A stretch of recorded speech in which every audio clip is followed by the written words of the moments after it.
He will be followed by Commander Roz Astfalck, Chief Staff Officer Research for the Directorate of Navy Leadership and Culture Development. Roz joined the Navy in 1989 as a Training Specialist Officer. She joined the Directorate of Navy Leadership and Culture Development in 2010 as the Chief Staff Officer Research. Her primary role is through research to evaluate the success of Navy's programs in leadership development and culture change. She was awarded a Special Research Award by Human Synergistics in 2012, some of you may remember that, and Deputy Chief of Navy Commendation for this work. Roz holds a PhD from Curtin University of Technology, as well as Bachelor of Science degrees in Chemistry and Physiotherapy, graduating in the latter with honours and a graduate diploma in education.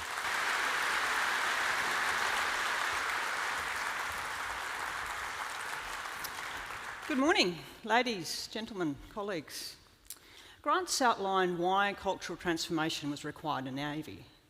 The question he answered was, how can Navy leaders collectively lead and inspire 14,000 people to better meet current and future challenges? While Grant's given us a good overview of the what, it's my job to describe how this works, with a focus on leadership development in Navy. How do leadership programs actually influence culture change? And what benefits are they realising? How this was done was through research, my partnership, collecting hard data as well as facts and stories from Navy leaders. Numbers and facts speak to our head, our rational thinking brain. Stories speak to our heart, our emotional brain. While emotive, stories help to make sense of those facts. This double-pronged approach is proving very powerful to us in aiding understanding how things happen and what needs to be done to improve our leadership programs in support of our cultural change agenda. First, though, I'd just like you to hear some of those stories. I think willingness for people to have conversations about leadership and ethical behaviour is the difference. The fact that I can talk about leadership, that it's a conversation that's understood, and that people are prepared to challenge you about leadership. It's really important culture change for me.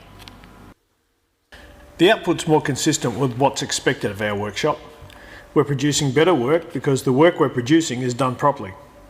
It's the best we can do and we're trying to get more of it. So, generally we're a happy workplace. I would tell CN that his people that I look after are being managed better, are happier, more likely to stay in. We get more out of their work and they do a better job. I had this vision of it sounds silly, a steely-eyed captain. I used to tell people when I was a commanding officer of a ship that my ideal way was to die gloriously in battle. Now I have this vision of a scrawny school teacher almost, who's interested in improving the people around him rather than achieving glory. Before we get to the research, where did Navy's journey really start? Concepts of military leadership were previously influenced by idolised great leaders, almost exclusively male historical figures. Often quality of leadership was linked to rank, position, and task-related competence and experience, the stuff that hangs off your shirt. Leadership development happened by osmosis, so as a young sailor or officer, you found a role model that you aspired to be, and you attempted to emulate them. Formal courses focused more on management skills and defence strategy. That doesn't say we didn't have great inspirational leaders of the past, we did, but it was often because of the qualities that the individual brought to the organisation, rather than anything that we actually did with them.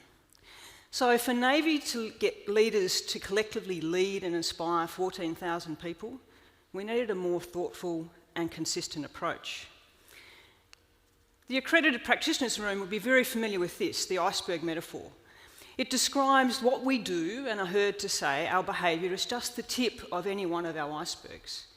What drives our behaviour is actually our thinking, what we hold to be important, how we approach things, what we believe to be true. Thinking is unseen and exists below our waterline. So when I complete an LSI on myself, I measure my thinking about what I value in interacting with others and approach the work that I do. When I ask others to complete the LSI on me, what you're doing is measuring my behaviour, what you see me do and hear me say. It's actually, though, my behaviour that determines my effectiveness in terms of how I get things done and the quality of relationships that I have with other people. The cornerstone of the Navy Leadership Development workshops and reinvigorating them was actually to conduct these workshops. The first round of workshops aimed to raise awareness in Navy leaders of their effectiveness and their impact on other people. We wanted to create an acceptance amongst this cadre that they were responsible for their own behaviour and also the behaviour of those who work for them. And they're responsible to be the best leader that they think that they could be. The workshops introduced the circumplex as a model and started using LSI 360 feedback for mid-level and senior leaders to assist them in developing a more reflective way of thinking and behaving. The different parts of the iceberg were what we were interested as a research team in identifying about the programs. How did the processes work and what benefits were being realised? Our tool of choice was the LSI 360 as it measures both thinking and behaviour. So in 2001, we asked 100 people who had done a workshop and received LSI feedback to come 12 months later and repeat the LSI. We also interviewed 40 of these Navy leaders to collect the stories that they had to tell about their own personal change. So what did we find? Interviews highlighted that the impact of receiving LSI 360 feedback was key in shifting in an individual's thinking about themselves and how their behaviour was seen by others. A process a good colleague friend of mine, Dr. Cecile de Vries, calls positive trauma. This was really, really well summarised by one experienced commander who said to me during an interview, he said, you know what, once you're actually there, your self-perceptions are just smashed. It'd be like having this porcelain dish around you and you're there and you're inside your comfort zone. And you get there and the porcelain is just smashed away. And all of a sudden, you're confronted with a whole lot of things that you just have to deal with. In essence, the feedback from LSI confronts with a reality that a lot of Navy leaders just couldn't back away from. In fact, 35 of those 40 leaders that we interviewed actually agreed with this. At the same time, though, we did hear in interviews stories about scepticism. The circumplex was just the latest fad in Navy. Workshops were all contrived by facilitators just to meet a specific ends. Or the belief by some that, you know what, it's just colours on a board and I'm in Navy to actually get my job done. Over time, there seems to be a greater acceptance of the LSI as being valid for use in military leadership. And 4 years later, Navy leaders seek and value opportunities to get this sort of feedback. The LSI has become a touchstone for Navy leaders to reflect on what they're trying to achieve. So in some office spaces in Navy, you'll actually find people's LSIs stuck up on the pinboard next to their desk, in the top drawer, or at sea on the back of cabin doors. For these leaders, they use the LSI as a quick visual reminder of the goals to be set and achieved. For highly constructive Navy leaders, LSI feedback provided validation of the qualities that they held of their own and displayed for themselves, naturally displayed, were actually valued by Navy. This was really, really important for people from minority groups, such as women who'd struggled to define their leadership style in a largely masculine, aggressive, defensive culture. The circumplex model also helps individual Navy leaders to make sense of interpersonal relations, particularly complex, prickly interpersonal situations, and helps them to aid them to determine how to encourage others to be better and improve their behaviour. It's provided a common language for us to actually discuss leadership and behaviour, something that just didn't seem to happen in the past. This idea was epitomised by a comment to me in an interview by a commanding officer of a major ship. He actually said to me, you know what, and that's the other thing, we never spoke about it. I never remember going as a young officer developing my leadership style, going up to my XO and saying, "G'day sir, what do you reckon about my leadership style?" If anything, it's that we're talking about leadership. Unless you talk about an idea, I find that ideas just fall by the wayside. Now I'd like to now move to the benefits of these programs. This is the numbers story. Now, as the in-house research geek, I could talk for the rest of the morning on survey items, the rationale for different sorts of statistical analysis, specific sorts of results, trend lines, and a whole range of other things. I'm actually aware enough to know that if I did that, there'd only be a few of you left in the room by lunch. So, what we're going to do is to stick to the absolute high points of any of this information. However, if any of you are equally fascinated with this type of data or this sort of analysis or what to do, I'd be really happy to share. So let's start with the circumplexes of those 100 people who took a second LSI. Now, this is the profile of that group of 100, an average profile before they went into the leadership workshops. As an average, some people scored higher and some people scored lower, across those 12 different domains. Now, the circumplex is just a radial graph. Instead of bars or lines, the extent of any measure is really about the size of the piece of pie. So on this circumplex that you're looking at the moment, the dominant styles are the ones that extend further from the centre, and in this case, avoidance and humanistic encouraging.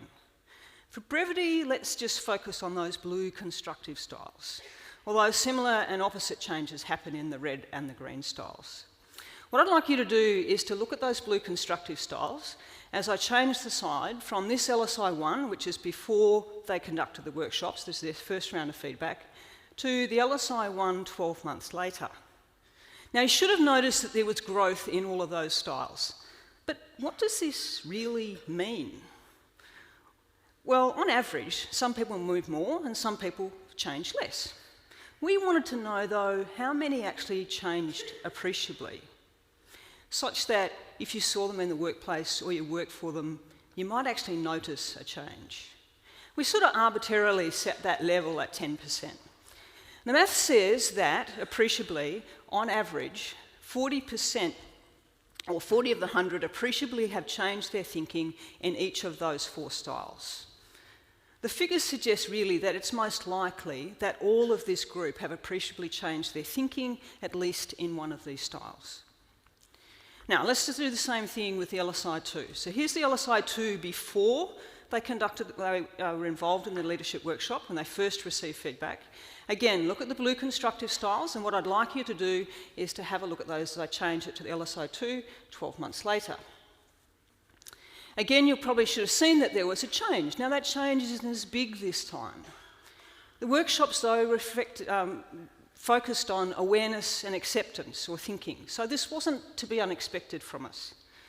This time, the average change is actually about 22% on average across those constructive styles. Now, most people, those of you involved in actually coaching or running using the tools, will know that most people don't walk away focusing on 4 styles. They focus on 1 or 2, something like that. So the maths basically says that, look, a significant portion of these people are actually making some appreciable change in at least some of these styles. Let's not get wrapped up about the maths. The story really is that Navy leaders are making positive change in leadership, in thinking and behaviour. As the measure's 12 months later, it's likely that this change is also enduring. There's more research on the way about that and lots more paper and statistical analyses to run. Now, for those of you in the audience who use the tool, you might be thinking, okay, we're pretty happy with that. It was a 3-day program, there was 1 LSI debrief, yeah? For those of you who sign the checks for these sorts of programs, you might still be thinking, so what? Leadership workshops focused on awareness and acceptance. Leaders were given feedback about themselves. They were provided some knowledge about thinking and behavioural styles. They were taught skills and personal reflection and given some guidance on action planning. There was actually little focus on developing skills to change behaviour. Even so, this workshop, which included LSI feedback, actually returned a benefit of more than 7 times the cost of program investment by Navy in each of these Navy leaders. So what happens when you support people to actually make behavioural change? A number of the group of 100 actually finished the leadership workshop and chose to enter the Navy leadership coaching program. On average, they were provided 6 sessions of executive coaching over about a 6-month period. The coaching program provided support to identify what each leader should set goals around, more specific information about action planning, and supported them to actually follow through on their action plans in taking action. The maths suggests that the coachees actually achieved almost twice as much behavioural change as those who hadn't actually been involved in the coaching program, especially around the styles of humanistic encouraging and self-actualising, those styles of the value that I hold for myself and the value that I hold of others. More recently, the research team has been investigating more specific processes behind how Navy leaders actually change their thinking and behaviour. This has been done through a second round of interview-based research of those leaders who had actually completed the Navy Leadership Coaching Program. On departing workshops and entering coaching, what we find is that leaders focus goals almost exclusively on those things above the waterline. They want new strategies, they want new skills in actually leading other people and influencing them to actually do what they need them to do and to improve their task-related performance. How coaching does this, though, is to get coachees to focus on what sits below the waterline, the value they hold of themselves as leaders and of others. How could they think through their challenges differently? The research team were interested in investigating if the achievements by the individual leaders also translated outward into organisational change in both the task and the people domains. So now we've actually got a bit of a three-dimensional space. We've got some thinking, we've got some behaviour, we've got individuals, we've got organisation, we've also got this task and people. Now to keep it on a PowerPoint slide in 2 dimensions, I'm just going to split it into task and people. There is interrelations between the task and people domains, but it's a little bit too complex to actually go into in the brief time that I've got this morning. So our diagrams are now going to start a little bit like this. To orientate you, I've imposed our old friendly iceberg on top of the graph. Yeah? We still have behaviour above the waterline, and we still have thinking domains below. These are now split between the individual aspects of process in the left quadrants and the organisational aspects of process in the right quadrants. The organisational aspects define the explicit rules, governance and structures that a leader has to work within, and the explicit and implicit expectations of how they're actually supposed to get their work done.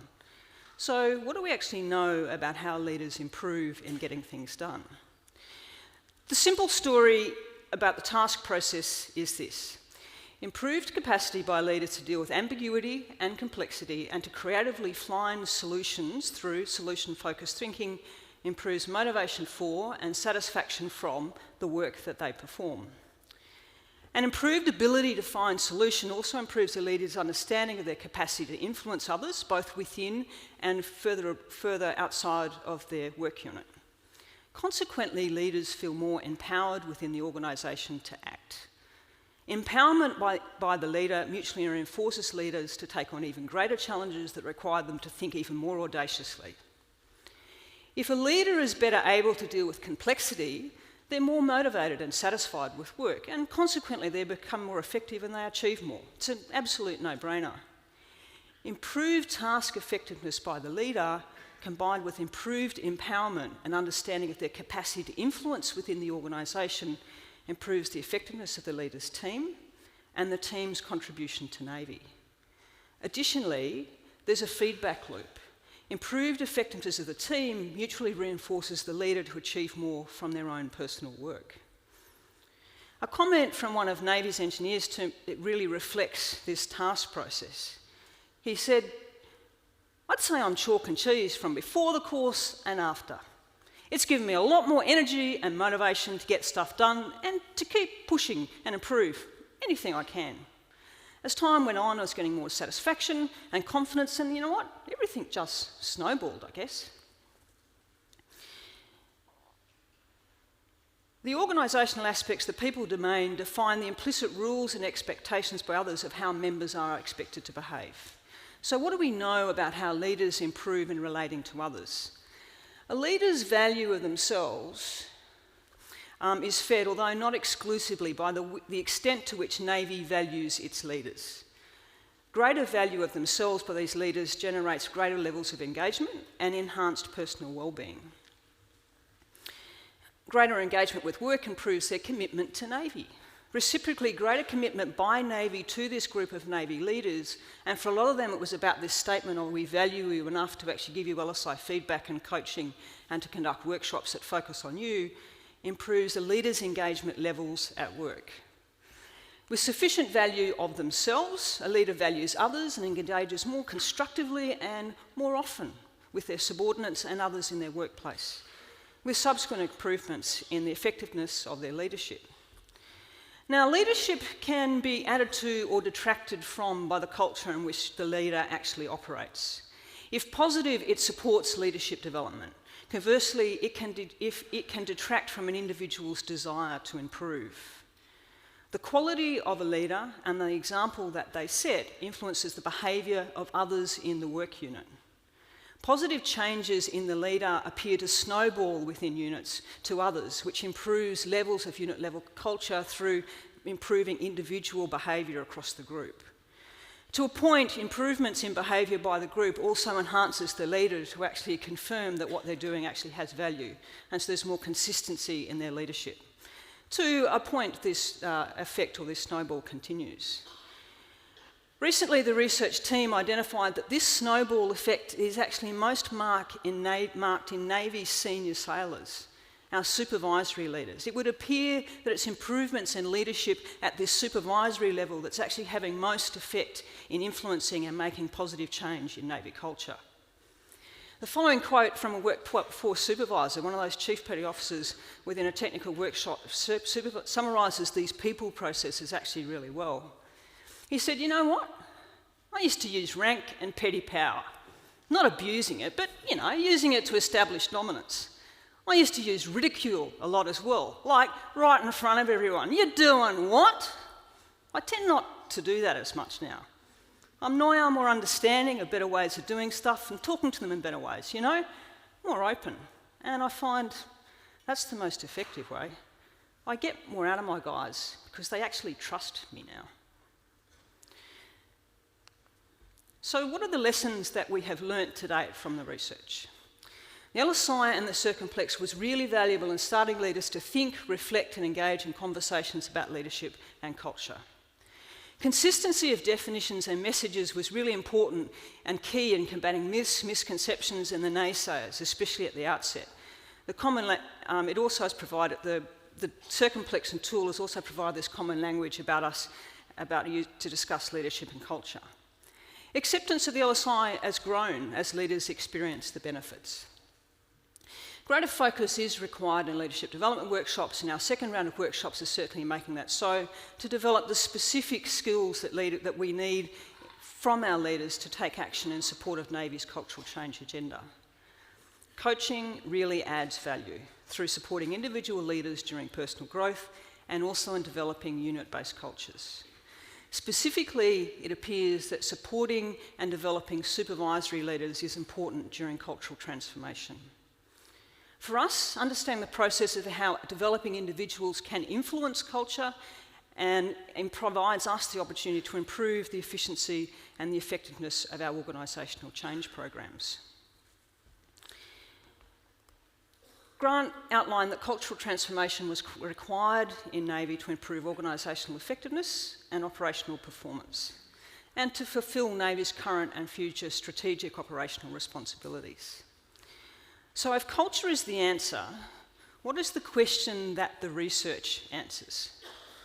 It'd probably be, during cultural transformation, does focusing on the individual leader really matter?